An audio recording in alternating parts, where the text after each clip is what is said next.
Assalamualaikum guys, what's cracking? Back with another video. Dalam video ni kita akan tengok cara terbaik untuk kita kurangkan perut buncit. Even dalam dunia perubatan sekarang ni, kita actually memang susah kita cuba tackle pesakit-pesakit yang mempunyai perut buncit ataupun kita panggil central obesity. Kita akan menggunakan BMI untuk screen pesakit-pesakit kita. Banyak orang masih faham bahawa BMI normal dekat Malaysia adalah 25, tetapi in actual fact BMI normal dekat Malaysia adalah 23. Kenapa dia lebih rendah daripada international? Sebab dia buat kajian, apabila dia compare orang kita, orang Asia dengan orang Western dengan BMI yang sama, orang Asia mempunyai lemak yang lebih tinggi. So sebab tu BMI normal dia ambil lebih rendah. Nilai BMI saja tidak memberi gambaran penuh. Dia hanya ambil weight dan juga height kita, berat dan juga tinggi kita. Tapi dia tak ambil into consideration peratus lemak yang ada dalam badan kita. So untuk kita take into account benda ni, kita akan menggunakan waist circumference ataupun ukur lilit perut kita. Untuk lelaki, kalau ukur lilit tu lebih daripada 85 cm ataupun untuk perempuan 80 cm, mereka ni tergolong dalam golongan yang berisiko. Jadi orang yang ada BMI yang tinggi, ada central obesity, mereka ni berisiko untuk terkena serangan jantung, kencing manis, darah tinggi dan macam-macam masalah kesihatan. Sebab tu not only untuk kita nak kurangkan perut buncit untuk estetik, tapi untuk kesihatan kita juga. Jadi banyak orang DM tanya macam mana kita nak kurangkan perut buncit, macam mana kita nak keluarkan six pack kita. Kononnya six pack tu sihat lah. In a way dia macam sihat sebab dia kurangkan lemak dekat central region ni. Tapi yang salahnya adalah bila orang cakap nak kurangkan lemak dekat perut, kita kena buat sit up 1000-2000 sit up sehari. So sebenarnya badan kita tidak berfungsi macam tu lah. So secara general, kalau kita nak kurangkan lemak dekat perut kita, kita perlu kurangkan lemak dalam satu badan kita. Sebab tu lemak dalam badan diukur dalam peratus, so fat percentage. So untuk kita nak kurangkan lemak dalam satu badan kita, kita perlu go on a diet. Bermaksud kita perlu makan di bawah maintenance kalori kita. So kita boleh cari maintenance kalori kita, boleh guna kalkulator online dan sebagainya untuk kira berapa maintenance kalori kita, dan kita perlu makan dalam defisit, dalam 3 ke 400 kalori defisit daripada maintenance kita untuk kita mula turun berat badan. Tapi untuk video ni saya nak share apakah tips yang kita boleh guna start hari ini dari segi pemakanan dan juga exercise untuk kita achieve deficit of 3 ke 400 kalori. Jadi tip yang saya akan share adalah tip yang saya selalu bagi dekat pesakit saya dan selalu saya bagi dekat klien-klien saya sebelum ni. Dan kita kena ingat bahawa tip yang kita nak guna untuk diet haruslah sustainable. Benda ni tak boleh drastik, benda ni kena perlahan-lahan, dan benda ni boleh fat loss untuk long term. So tip yang pertama adalah untuk cut out, untuk potong, untuk buang semua minuman yang berkalori, especially minuman kopi macam Starbucks, Coffee Bean, kopi 3-in-1, double bar, all this bubble tea,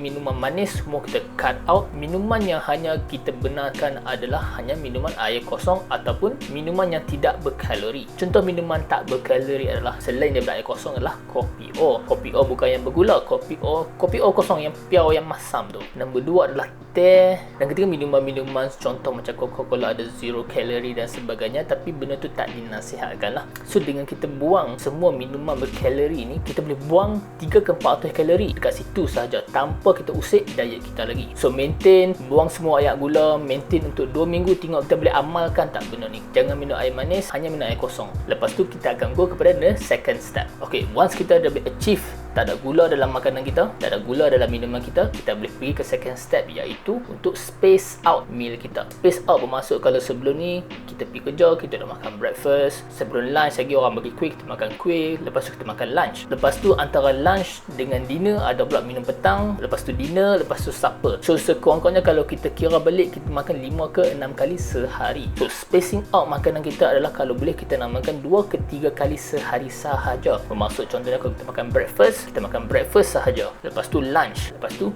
dinner, dan tak ada makanan in between, tak ada tea time, tak ada supper time. So ni kita cuba buang kalori-kalori ekstra yang tak sepatutnya. So kita hanya perlukan 3 meal sahaja, breakfast, lunch dan juga dinner. Sebab kadang-kadang kita tak rasa lapar pun antara breakfast dengan lunch, tapi kadang-kadang orang bawa makanan, orang bawa makanlah sikit. So kita kena belajar untuk say No.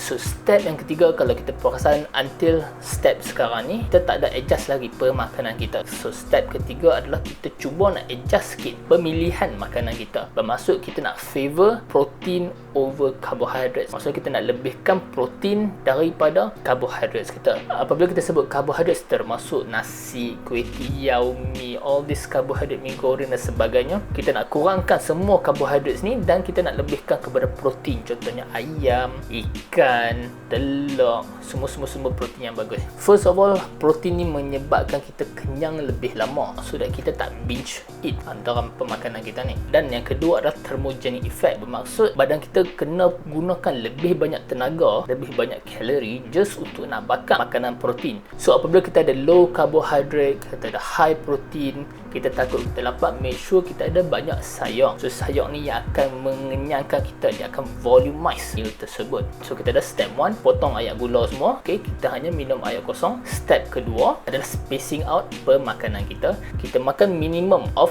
breakfast, lunch dengan dinner. Dan step yang ketiga adalah untuk kita favor protein over carbohydrates. Dan step yang terakhir yang saya nak kongsikan adalah berkaitan dengan exercise. Untuk diet yang efektif, untuk kita nak kurangkan fat loss dengan cepat dan konsisten, kita perlukan amalkan dua-dua, diet dan juga exercise. Jadi tip yang keempat berkaitan exercise adalah memilih exercise yang membakar kalori yang paling banyak. Maksudnya jangan buat exercise contohnya macam dumbbell curl. Sebab dumbbell curl macam bicep curl dan sebagainya, dia hanya melibatkan masa otot yang kecil, biceps kita, dan melibatkan dalam hanya satu joint, elbow joint kita. Kita nak go for multi joint exercise, compound exercise, contohnya macam squat, deadlifts. Kita go for this kind of exercise apabila lagi banyak joints yang terlibat, lagi banyak otot terlibat, lagi banyak kalori yang kita boleh bakar. So the goal untuk exercise adalah untuk bakar kalori sebanyak yang mungkin. So dengan kita bakar kalori yang banyak waktu exercise dan kita ada kalori deficit daripada makanan kita, kita boleh achieve kalori deficit dan kita boleh maintain benda ni untuk 2 ke 3 minggu. Dan kita timbang berat badan kita, kalau kita turun 0.5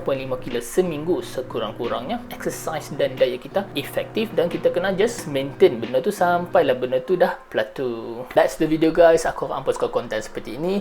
Jangan lupa like dan subscribe. Tinggalkan soalan anda di ruang komen di bawah. Kita jumpa dalam video seterusnya.